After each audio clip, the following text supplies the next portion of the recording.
April 18th, 1943, Tunisia. The dust hangs thick in the air just outside the village of Medjez-el-Bab, clinging to sweat-soaked wool uniforms and the burned-out husks of German trucks along the roadside. Obergefreiter Karl Weiss lowers his Karabiner 98K into the sand, his hands trembling, not from fear anymore, but from exhaustion. The fighting has been relentless for days. Now it's over. American soldiers in olive drab move cautiously toward him, rifles raised, boots crunching over gravel and shell fragments. Weiss expects the worst. He has heard the stories. Enemy captivity means hunger, humiliation, revenge. That's what German field newspapers warned.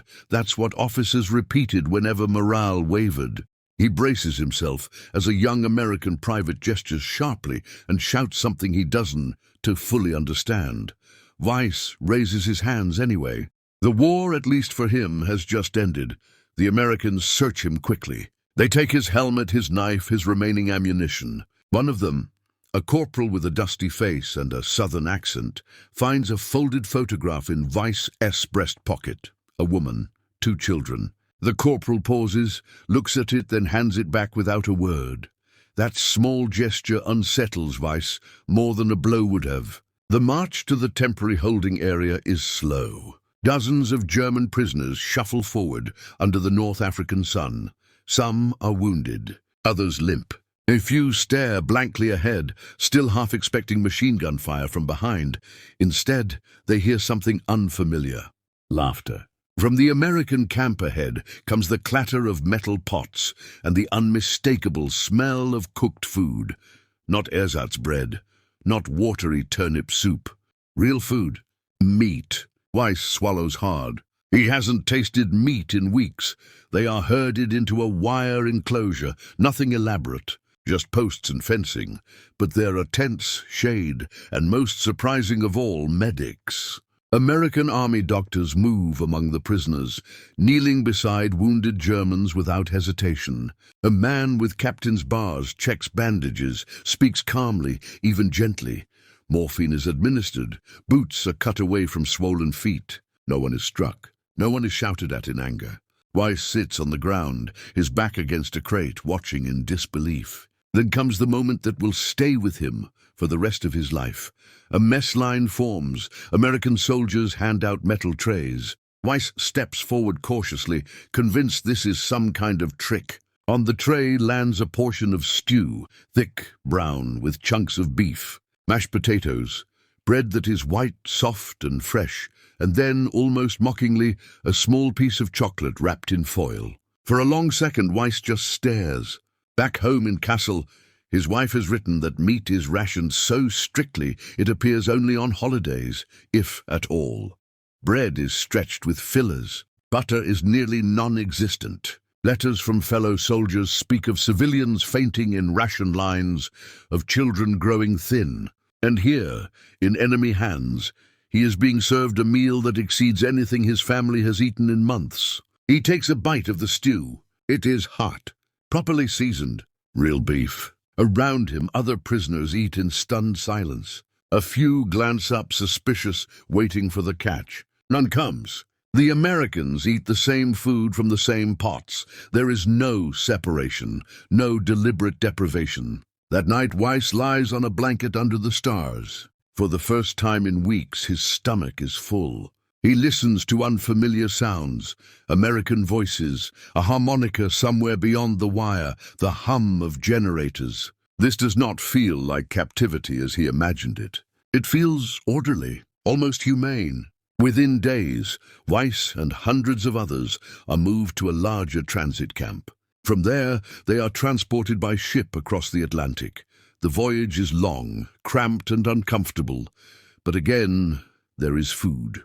Regular meals, medical inspections, clean water. When the ship finally docks in the United States, Weiss glimpses a skyline unlike anything he has ever seen. Cranes, warehouses, endless rows of trucks. The sheer scale of it makes his chest tighten. He is sent by train to a POW camp in the American South. Barbed wire, guard towers, barracks, but also baseball fields, workshops, and something almost absurd, a small library. The camp commandant, a U.S. Army colonel, addresses them through an interpreter. They will work if physically able. They will be paid in camp scrip. They will receive the same rations as American troops in accordance with the Geneva Convention. Weiss thinks it is propaganda. Then breakfast comes the next morning. Eggs, coffee, bread, actual sugar. As days turn into weeks, the realization settles in slowly, painfully. Letters arrive from home, forwarded through the Red Cross.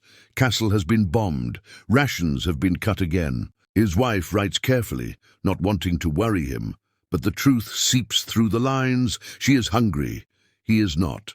The contradiction gnaws at him. At night, lying in a clean bunk with a full stomach, Weiss stares at the ceiling and wonders how it is possible that the enemy feeds him better than his own country feeds his family. The war he thought he understood is beginning to fracture. The routine settles in quietly, almost unnoticed at first. Reveille sounds just after sunrise, a bugle call drifting across the barracks in the humid Alabama air. Weiss sits up on his bunk, rubbing sleep from his eyes. Around him, men move with practiced efficiency, folding blankets, pulling on issued work clothes, lacing boots that, unlike those he wore in Africa, actually fit. Outside, guards walk their posts, rifles slung casually, not raised.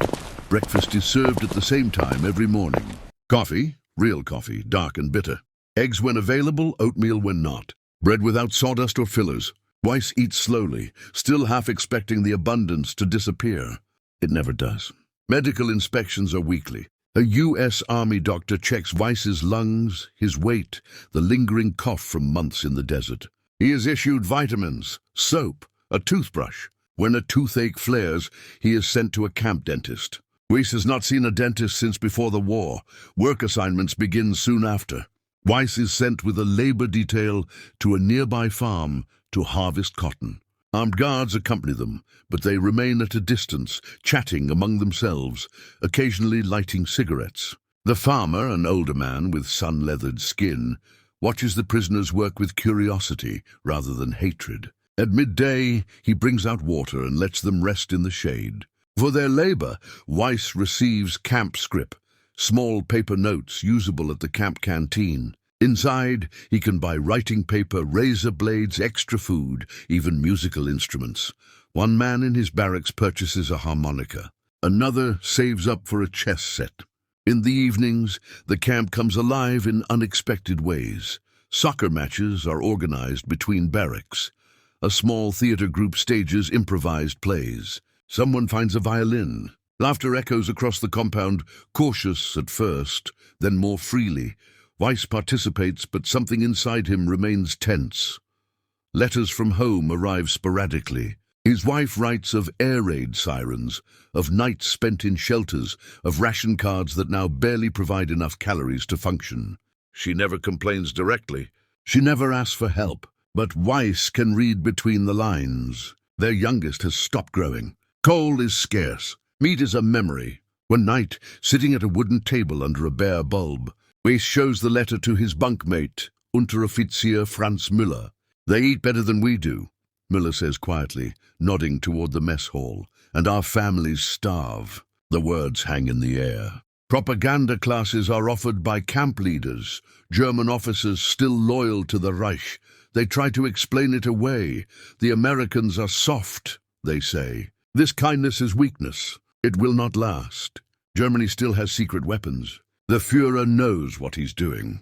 But the men listen less and less. Weiss sees it in small moments. A guard lending a prisoner a cigarette. An American sergeant stopping to explain baseball rules to a curious group of Germans. A Red Cross package arriving with extra food and cigarettes, delivered promptly without interference. Most unsettling of all is the news that trickles in through newspapers provided by the camp. Carefully selected, yes, but impossible to fully sanitize. Allied landings. Cities lost. Italian surrender.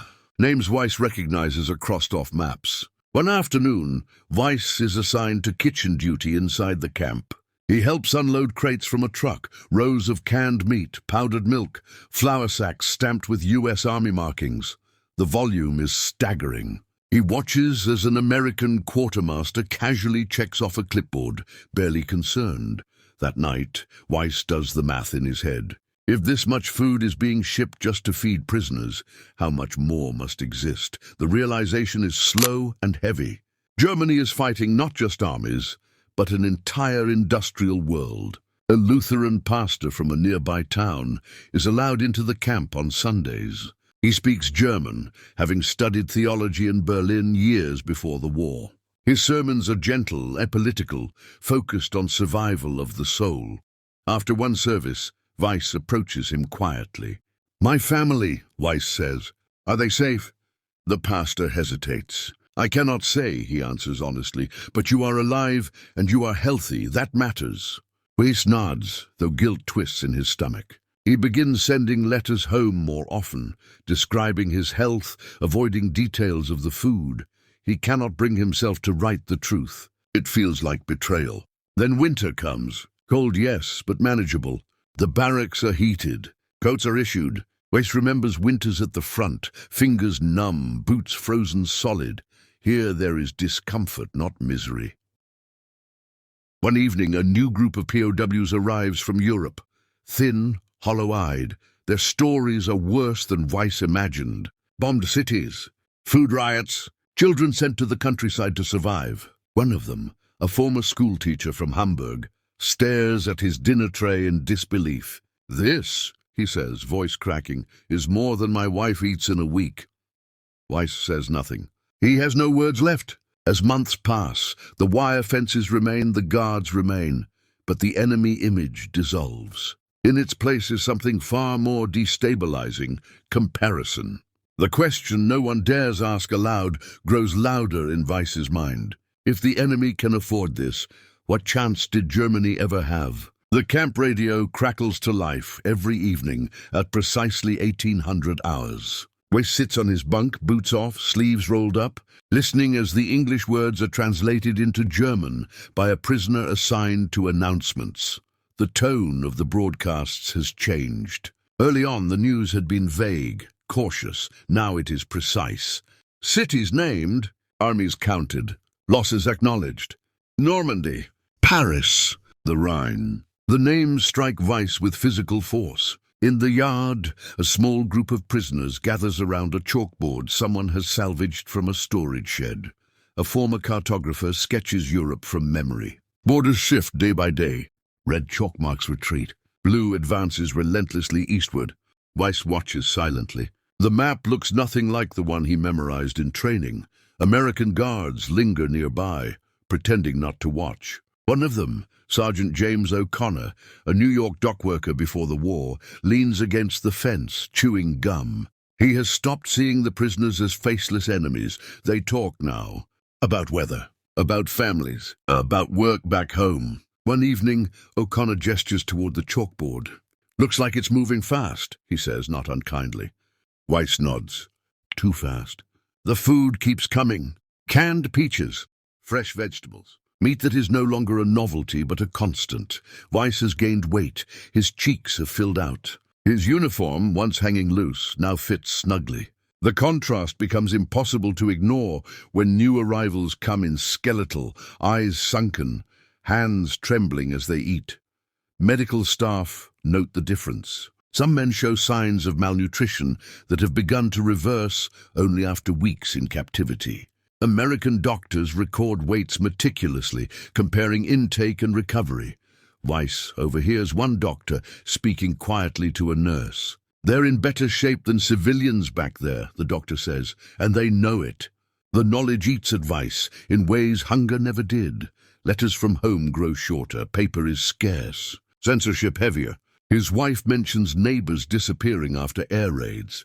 Factories destroyed. A cousin killed in Hamburg. The children no longer attend school regularly.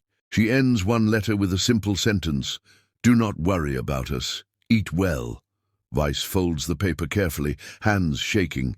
One afternoon, a rumor spreads through the camp like electricity. An American newsreel is to be shown in the recreation hall.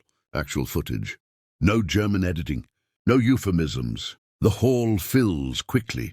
Prisoners sit shoulder to shoulder on wooden benches. The projector whirs to life. Grainy black and white images flicker across a sheet hung on the wall. American factories. Aircraft rolling off assembly lines in endless rows. Tanks stacked in depots like crates. Liberty ships sliding into the water one after another. Each launch date chalked on the hull. The room goes silent. Weiss recognizes the numbers when they appear on screen, monthly production totals. He has seen them before, dismissed them as exaggeration. Seeing them now, paired with moving images, crushes any remaining doubt. A man near the front whispers, "It's not possible." But it is. When the film ends, no one applauds. No one speaks. The projector is shut off, the lights come back on, and the prisoners file out slowly as if leaving a funeral. That night, Weiss lies awake, staring at the ceiling. The war is no longer an abstract struggle of ideologies. It is arithmetic, resources, calories, steel, fuel. And Germany is losing on every line.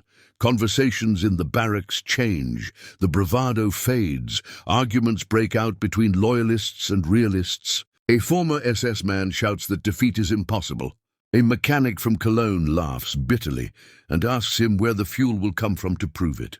Even the camp's German leadership begins to fracture. Weiss keeps his distance. He no longer wants to argue. The evidence surrounds him daily, on his plate, in the infirmary, in the newspapers stacked neatly in the rec hall. One afternoon, Weiss is assigned to unload another supply truck. He lifts crate after crate, muscles straining but well-fed. The labels list contents in English and French, quantities that dwarf anything he saw on the Eastern Front.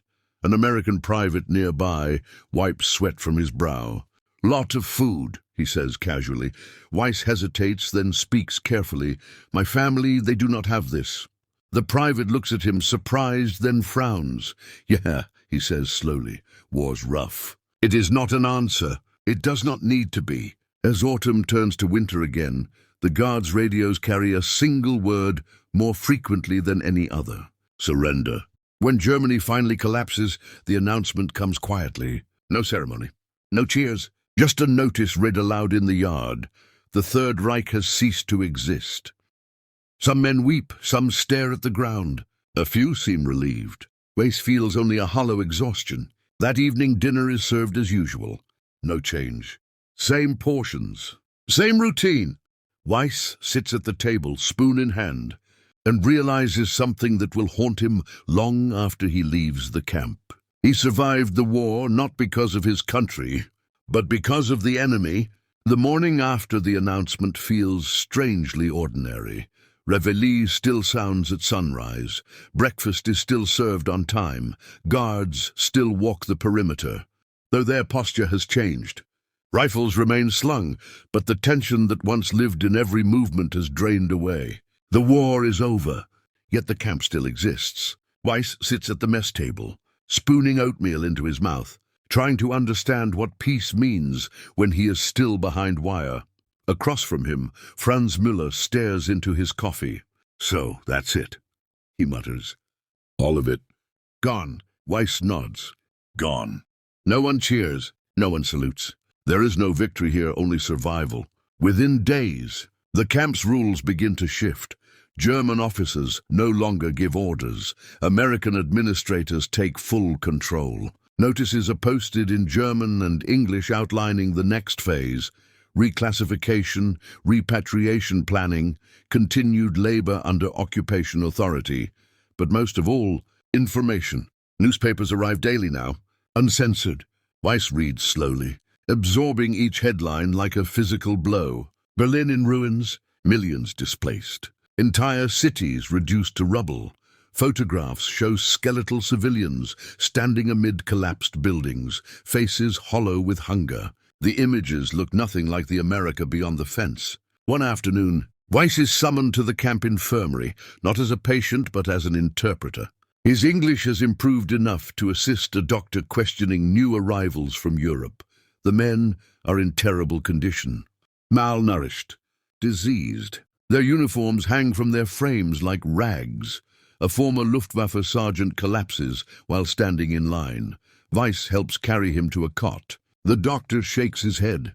Starvation, he says quietly. Months of it. Weiss looks at the man's ribcage, visible beneath skin stretched too thin. He thinks of his own reflection in the barracks mirror. Healthy, strong, well-fed. Shame presses down on him like a weight. As weeks pass, the camp becomes a place of waiting. Some prisoners are released early to help rebuild Europe. Others, including Weiss, are told they will remain until transport is arranged. The guards are friendlier now, conversations longer. O'Connor brings in newspapers from town. Sometimes he brings apples. One evening, Weiss finally asks the question that has been burning inside him. Why, he says, standing by the fence. Why feed us so well? O'Connor thinks for a moment. Orders, he says, then shrugs. And maybe. Because if we didn't, we'd be no better than what we were fighting. The answer hits harder than any accusation. Letters from home arrive again, this time stamped Occupied Germany. His wife writes of American soldiers distributing food, of soup kitchens, of children finally eating regularly again. She writes that the war is over, but the hunger remains. Weiss reads the letter twice, then a third time. The irony is unbearable. When his turn for repatriation finally comes, Weiss boards a ship back across the Atlantic. He looks healthier than he did when he arrived in America. Stronger, better fed. As the coastline fades behind him, he does not feel relief. He feels dread, because he knows what waits on the other side. Weeks later, he steps onto German soil. The air smells of smoke and damp stone. Cities lie in ruins. People move slowly, cautiously, eyes downcast. He sees women trading valuables for bread. Children with swollen bellies, old men picking through rubble. Weiss reaches his hometown at dusk. His house still stands, damaged, but standing. His wife opens the door and stares at him in disbelief. For a moment, neither of them speaks. Then she touches his face, her hands thin, almost fragile. You look, well, she says quietly. Weiss cannot answer. That night, they eat together at a small table. The portions are tiny, thin soup, black bread, no meat. Weiss forces himself to eat slowly, to not devour it the way he knows his body wants to. His stomach, accustomed to abundance, protests. As he lies beside his wife in the dark, Weiss understands the final, cruel truth of the war. He was captured. He was defeated. And because of that, he survived better than those who stayed.